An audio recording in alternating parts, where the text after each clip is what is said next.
Gordon Ramsay turned 59 this month, but something strange happened at his birthday party. The man who built an empire screaming at chefs sat alone at a table set for dozens. His family wasn't there, his celebrity friends didn't come. Even his own restaurant staff made excuses. In 2010, he discovered his father-in-law had been stealing millions and hiding a secret family for 30 years. That betrayal broke something inside him. Now, people whisper about why Gordon's closest relationships keep falling apart. What really happened in his kitchen empire that made everyone walk away? In November 1966, in the small Scottish town of Johnstone, a boy named Gordon James Ramsay was born into a world already filled with struggle. His mother, Helen, worked tirelessly as a nurse, while his father, Gordon Sr., bounced between jobs, never holding on to any for long. He also carried a dangerous drinking habit that would haunt the family for decades. By the time Gordon turned 5 in 1971, they had already moved several times, living in government housing where rent was cheap and walls were thin. His mother worked 3 jobs to feed the family, often serving them powdered milk that Gordon would later describe as tasting like the dregs of the dishwasher. That sour taste, to him, became the flavor of his childhood. In 1975, when Gordon was 9, the family packed their few belongings and crossed into England, hoping for a clean start in Stratford-upon-Avon. But what waited for them wasn't peace. His father's drinking grew worse, turning him into a violent man who destroyed anything connected to love. Once, in a drunken rage, he smashed every gift Gordon and his siblings had ever given their mother. Another time, he beat Helen so badly, she needed 57 stitches to close the wounds on her face. Even pregnancy didn't protect her. When she was 7 months along with Gordon's younger sister Yvonne, he beat her again. By the time Gordon was 12, he was taller and stronger than his father, but still felt helpless. He could only watch as his mother suffered. They never stayed in one place for long. Between 1975 and his teenage years, the Ramsays moved through 15 different homes across England, each move forced by eviction, debt, or another one of his father's failures. Gordon later said they were hopelessly itinerant, always packing, always leaving, never belonging anywhere. Police came to the house many times. Sometimes they arrested his father, other times they took Helen to the hospital and sent the children, Diane, Ronnie, Yvonne, and Gordon, to stay in shelters or children's homes. At school, the humiliation followed them. They got free meal vouchers that forced them to stand in a separate lunch line, a small but painful reminder that they were poor and different. Through it all, Diane, the oldest sibling, became Gordon's shield. She was born in 1965 and carried a strength far beyond her years. She comforted her brothers and sister when their mother was bleeding in hospital beds. She protected them when their father's shouting filled the night. Later, Diane would say that their father convinced them the violence was their fault, that if they behaved better, their mother wouldn't get hurt. Fear and guilt kept them quiet for years. In 1982, when Gordon was 16, he finally left home. He moved into a small flat in Banbury with Diane. The two of them survived together, working small jobs just to pay rent and eat. Diane worked in a care home and waited tables. Gordon washed dishes at the Indian restaurant where she worked, earning £2.50 an hour. They lived simply, but at least they were free.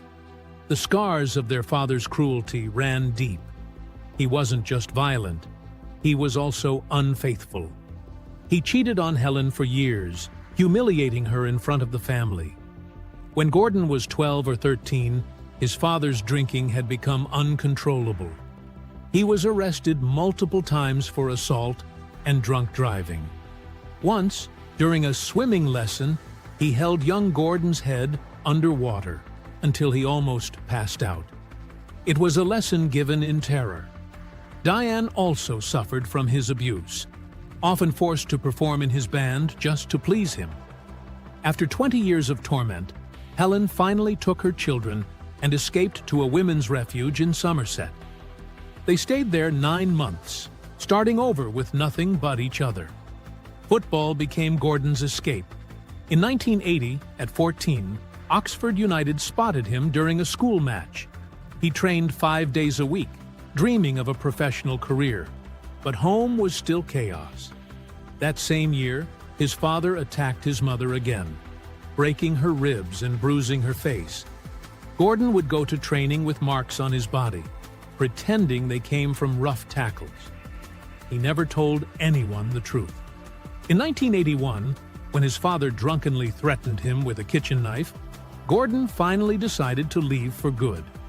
At 16, he was living alone with Diane, working nights, training at dawn, and paying $35 a week in rent. He barely slept, but for the first time, he felt peace. In 1984, his dream reached its peak when Rangers FC invited him to a youth trial. It was the chance of a lifetime. But during a match that March, everything ended. A brutal tackle tore his right knee apart, his anterior cruciate ligament and meniscus both gone. Surgeons told him he'd never play again. He was just 18. Weeks earlier, Rangers had been preparing to offer him $180 a week. Now, he was lying in a hospital bed, his dream destroyed, fighting depression and confusion. But he didn't give up. In September 1984, he enrolled at North Oxfordshire Technical College to study hotel management. A few months later, another blow hit, this time in the kitchen. In early 1985, a food poisoning outbreak at the college sickened 47 students and 3 teachers. Contaminated water, rotten ingredients, and months of neglect had caused it. Gordon was among the hospitalized, losing 12 pounds in 5 days. Instead of quitting, he became obsessed with cleanliness and kitchen discipline. The incident burned into him a lifelong rule: no excuses, no filth, no shortcuts. In 1986, Gordon's father died of liver failure at just 53. After more than 20 arrests, countless fights, and years of chaos, it ended with a ruined liver and cirrhosis covering 85% of it. Doctors estimated he had been drinking 140 units of alcohol a week for over 15 years. Gordon went to the funeral, but didn't cry. He said he felt nothing, just relief. For him, it was closure. He didn't speak, didn't give a eulogy, but he paid for the costs and helped his mother afterward. The man who had taught him pain had finally disappeared, leaving behind a vow in Gordon's heart. He would never drink like that, ever. In 1987, at 21, Gordon walked into Harvey's restaurant in London to train under Marco Pierre White. He expected mentorship, but walked into a storm. White was cruel and brilliant. Gordon worked 18-hour days for $60 a week, peeling potatoes and cleaning fish while enduring constant insults. Once, White threw hot risotto at his chest. Gordon cried at night, but didn't quit. He learned speed, precision, and perfection. He also learned what kind of leader he didn't want to become. After a year, he moved to Roxton House Hotel, thinking life would calm down. It didn't. He found rotting fish and sloppy work. He took notes on everything, 17 pages of failures, and when the owner refused to fire the head chef, Gordon walked out mid-service on June 15, 1988, leaving his uniform behind. It was his first act of defiance for standards. Later that year, he joined Albert Roux's Waterside Inn, one of the world's top restaurants. The pressure there made Harvey's look easy. Each dish had to be perfect to the millimeter. One mistake could cost $100. On March 23, 1989, a fire broke out in the kitchen. Flames spread across the ceiling. Gordon grabbed an extinguisher and put it out in 90 seconds. His eyebrows singed off, his arms burned. Rue gave him a $200 bonus, but fined him $50 that same night for overcooking a beef Wellington. Gordon didn't argue. He just kept working. That year, he moved to Le Gavroche under Michel Roux Jr., learning the science of cooking. Sous vide at 63 degrees, molecular gastronomy, precision beyond reason. But his temper clashed with everyone. One night, he caught a dishwasher stealing $80 worth of truffles and punched him, breaking the man's jaw. The restaurant paid the bills, but Gordon nearly lost his job. Roux gave him a final warning. By 1991, at 25, Gordon entered the National Chef of the Year competition and won, beating 200 chefs with a dish of seared foie gras and truffle juice. Marco Pierre White called him the future of British cuisine. For a while, they were close again until 1993, when everything exploded. During a busy Saturday night at Harvey's, Gordon lost control. He shouted at Marco, threw a pan, and stormed out. Marco fired him the next morning by phone, calling him insubordinate. Gordon was crushed. He had idolized him. But that pain became fuel. 5 years later, in 1998, Gordon opened his own restaurant and earned a Michelin star in 6 months, faster than Marco ever had. In September 1993, Gordon Ramsay was 27 years old and walking into a sinking little restaurant in Chelsea called Aubergine. It was losing $10,000 a month. The food was forgettable, the tables half empty, and no critic cared if it lived or died. But Gordon saw a chance. The owners, Claudio Pulza and Antonio Lotto, offered him something rare: the head chef position and 25% equity. The place only sat 50 people, but he took the gamble. He threw out the old menu and replaced it with a bold 8-course tasting menu priced at $45 per person, filled with dishes like Scottish venison with elderberry reduction and roasted grouse with juniper berries. Every morning at 5 a.m., he went to Smithfield Market to handpick the best ingredients, spending $3,000 a week just on produce. In 3 months, he had turned it around. Where 20 people used to dine, now 45 came in nightly. Food critics started whispering about the young chef with wild ambition and a temper that could split the sky. By 1994, he had made the kitchen his battlefield. 12 out of 15 kitchen staff were gone. He called it a purge. The last straw was a sous chef reusing oil from fried scraps. Gordon fired him on the spot and enforced a new rule: zero tolerance. Every prep time, every portion, every gram had to be recorded. Waste dropped by 40%, saving $800 a week. Prep time was slashed from 6 hours to 3.5. Gordon checked every single plate before it left the pass. He'd send food back 7 or 8 times until it was perfect. One day, a commis chef peeled 50 pounds of potatoes. Gordon made him do it all again because they weren't uniform. The staff turnover hit 200%, but the few who stayed became some of the most skilled chefs in London. On January 23, 1995, Aubergine earned its first Michelin star. Gordon was only 28. He was the youngest British chef to win one since Marco Pierre White.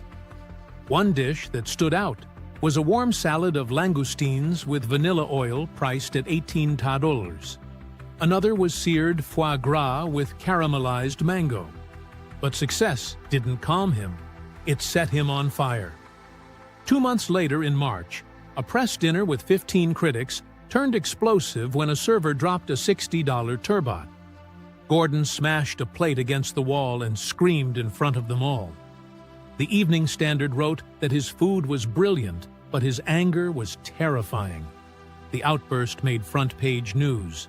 Bookings shot up by 30%. People came not just for the food now, they came to see the fire. Behind the scenes, Gordon was fighting with the owners over expansion plans. He wanted full control, and the cracks were starting to show. By December 1996, he had been with Tana Hutchison for 4 years. She was 21 when they met in 1992 at her father's pub in Wandsworth. They got married that winter. But Gordon was never home. He worked 100 hours a week, arriving at 6 a.m. and leaving after midnight 6 days a week. He missed every honeymoon meeting. Tana threatened to call it off in August. Gordon admitted it later. He had chosen work over his own wife. Still, that year, Aubergine pulled in $2 million.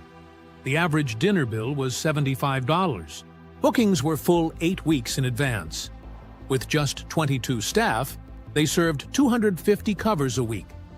It became one of the most profitable fine dining spots per square foot in London. In February 1997, Aubergine earned its second Michelin star. Only 19 restaurants in Britain had 2. Gordon's signature dishes had reached a new level.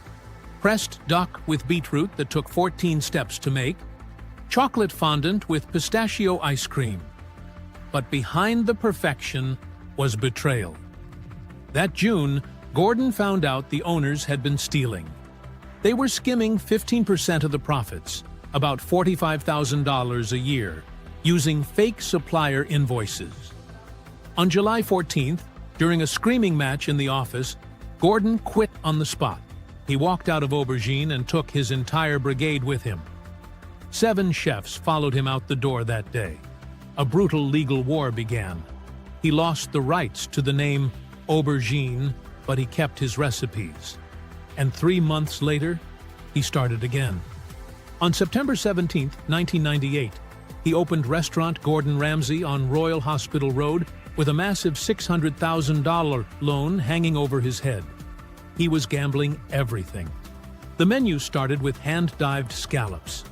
3 years later, in 2001, he made history. The restaurant got 3 Michelin stars. He was 35. He became the first Scottish chef to ever win 3 stars, and the first outside the Roux brothers' empire in London to reach that level. The pressure had turned him into a legend. That same year, he opened Petrus in Knightsbridge. It quickly earned a star, but in 2003, he lost it. The inspectors said it lacked creativity.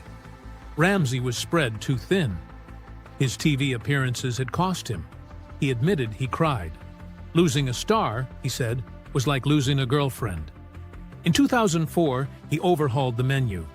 Dishes like turbot with caviar brought the star back. By 2007, Petrus had 2. Gordon now had 10 Michelin stars across his empire.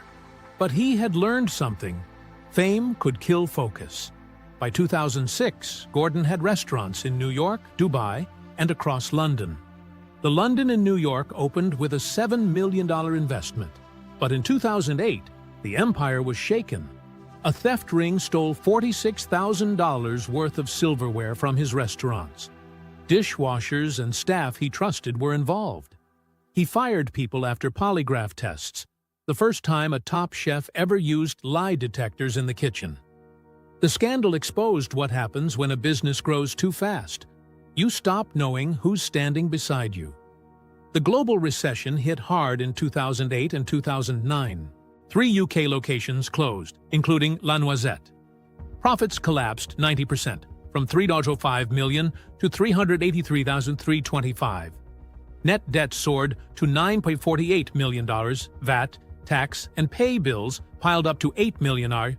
Gordon personally guaranteed $3 million and poured in $5 million more with his father-in-law, Chris Hutchison. He even sold his Ferrari. The expansion had been too aggressive. Now he was drowning in debt and clinging to survival. By 2015, Gordon was 49 and had learned his lesson. His company was earning $50 million in revenue, but he was ruthless now. He closed 8 underperforming restaurants. He said they were soul-destroying.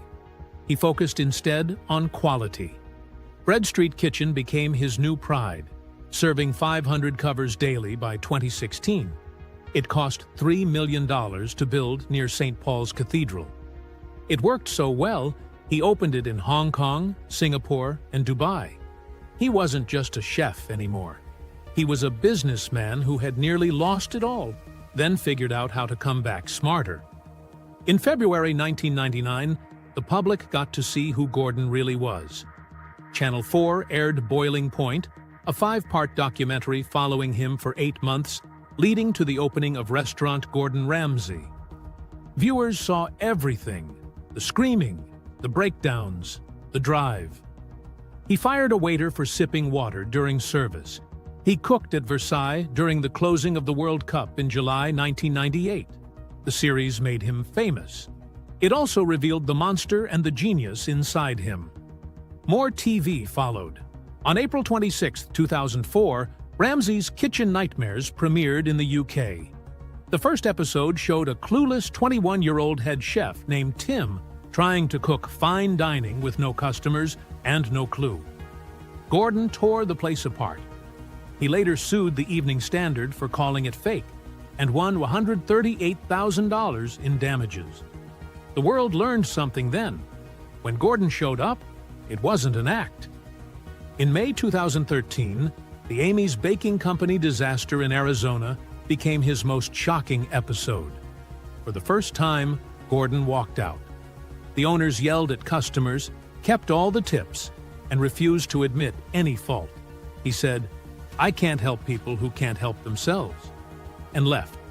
Cameras rolled as the crew packed up. The internet exploded. In 2007, Gordon got sued by Martin Hyde from Dillon's in Manhattan.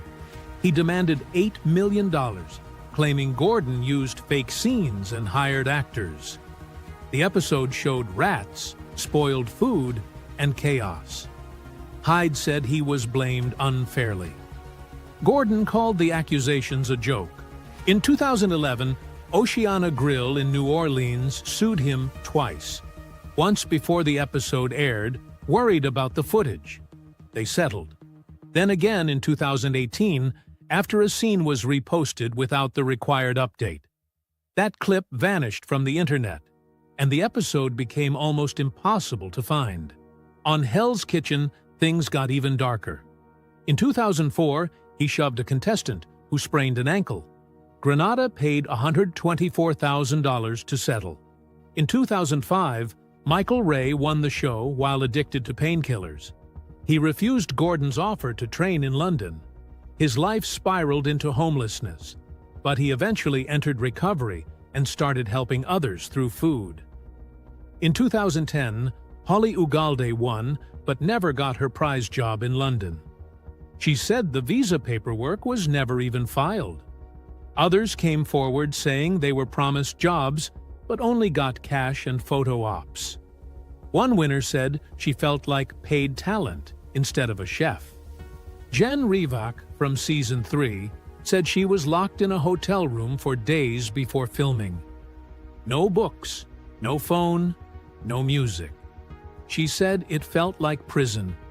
She barely slept more than 5 hours a night during the show. Another contestant said she was so stressed, her period stopped for 6 weeks. Contestants broke down. Some felt suicidal. All of it made for great television.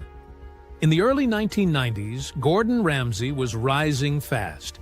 He was fiery, driven, loud, and ready to take over the kitchen world. But long before the Michelin stars and TV shows, he was a 27-year-old caught drunk in a men's bathroom at Green Park Station, arrested for gross indecency with 2 other chefs. It was 1993. He didn't fight it. He accepted a police caution and walked away. But the shadow of that night followed him. When a reporter asked about it 20 years later, he hung up the phone. His team brushed it off as just drunken horseplay, but he never spoke about it again. Almost 10 years later, in 2002, he was in trouble again.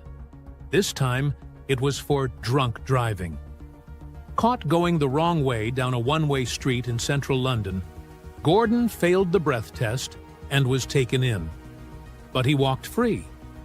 The police hadn't offered him a required blood test, and his lawyers seized that mistake. The case vanished. But his public image had already taken a hit. The man who preached discipline was starting to look like a contradiction. That gap between his words and his actions would grow wider. In April 2009, an undercover report by The Sun revealed that Gordon's high-end gastropubs weren't serving freshly cooked meals. Signature dishes like coq au vin and fish cakes were being made in bulk at an off-site facility called GR Logistics, vacuum-sealed, frozen, and reheated at the restaurants, then sold to diners at a 586% markup. Critics were stunned. Gordon had spent years yelling at other chefs for doing the same thing on his own show. Now he was doing it quietly, behind closed kitchen doors. The scandals kept coming. In November 2008, his marriage was hit hard when news broke of a 7-year affair with Sarah Simons. She called herself a professional mistress and had written a guidebook for cheating. Tabloids caught Gordon leaving her hotel suite. They said he'd been there for 75 minutes. She had just bought 3 bottles of amyl nitrate from an adult shop nearby. Gordon denied the long-term affair, saying he knew her, but that it was complete crap. Tana, his wife, stayed. They renewed their vows in 2014. But the damage lingered. Trust was never the same. Then came the collapse inside his own business. In 2010, Gordon discovered that his father-in-law, Chris Hutchison, had been secretly funneling money from Gordon Ramsay Holdings. Not just for himself, for mistresses. For an entirely separate second family he'd kept hidden for 30 years. Gordon fired him, hired a private investigator, got photos, tried to keep control. But Chris struck back. Between 2010 and 2011, he and his sons hacked into Gordon's computer over 2,000 times, trying to find out what he knew. In 2012, it ended in court. Gordon paid $2 million to settle it. But in 2017, justice came back around. Chris was sentenced to 6 months in jail. His sons got suspended sentences. The betrayal had cut straight through Gordon's home and business. Still, Gordon kept moving. He was building more shows, opening more restaurants, stepping into every corner of culinary television. But controversy followed. In 2009, on Channel 4's The F Word, he raised 200 chickens in his own garden to teach his children about food sourcing. The series had already shown turkeys and pigs being raised and slaughtered. Animal welfare groups filed complaints. PETA slammed him. They said he was cruel, that his foie gras dishes and praise of horse meat were disgraceful. He brushed it off. He wasn't interested in what they thought. In 2012, he launched Gordon Behind Bars, a series filmed over 6 months at Brixton Prison.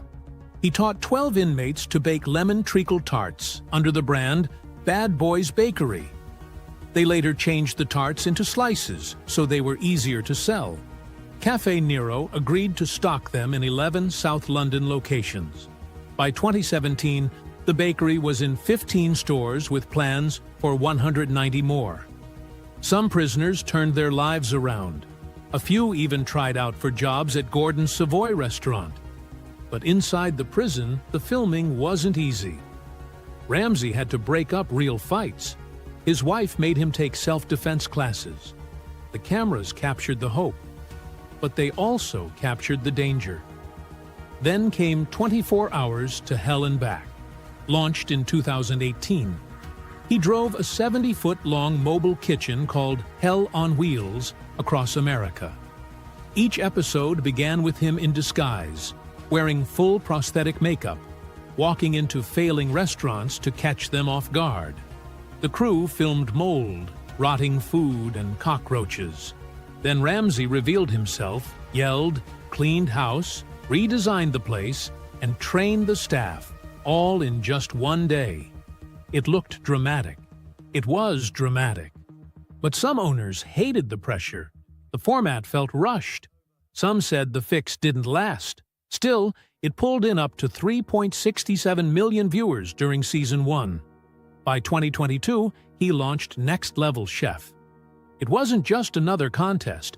It was a giant, moving three-tiered kitchen stacked like a tower. The best ingredients were at the top, the worst at the bottom.